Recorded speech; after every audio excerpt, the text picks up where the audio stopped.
So in terms of how the actual tournament worked this year versus last year, so 2013, it was January that it took place, wasn't it? Yeah. The final against Chris Melling. How was that scored? Right, well, it was completely changed this year. Last year, the final against Chris Melling was a race to 17, and all the other matches prior to that were a race to 13 up until the final.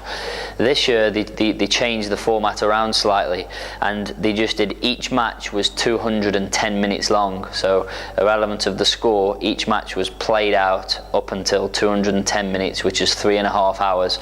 Whoever's winning after 3.5 hours wins the match. So why do you think they changed it? Is there a benefit in playing it like this? Well, I think there's fors and against. I think certainly the against of playing 210 minutes is, for example, the final that I played this year against one of the Chinese lads. I think after an hour and 40 minutes, I was 11-2 up. So in effect, I've almost won the match from 11-2 up, unless something drastic happens. You know, I'm not really going to lose the match, you know, in the allocated time.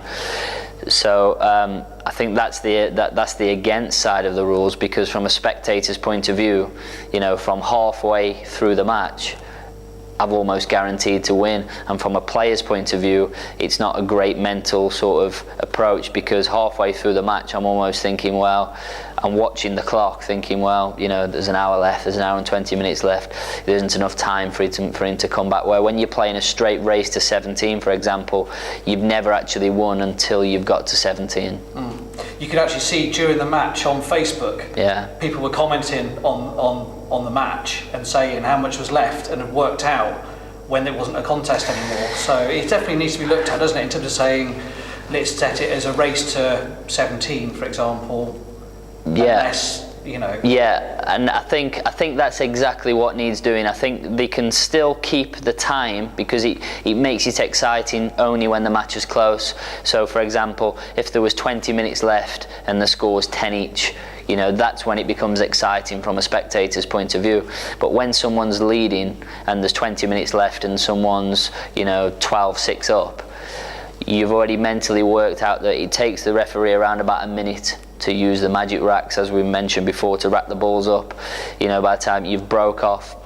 Now people can say, well, yeah, but you could waste time when you're winning, but there's only 30 seconds per shot anyway, so that doesn't really come into it. You have to play a shot within 30 seconds, so you can't waste any time.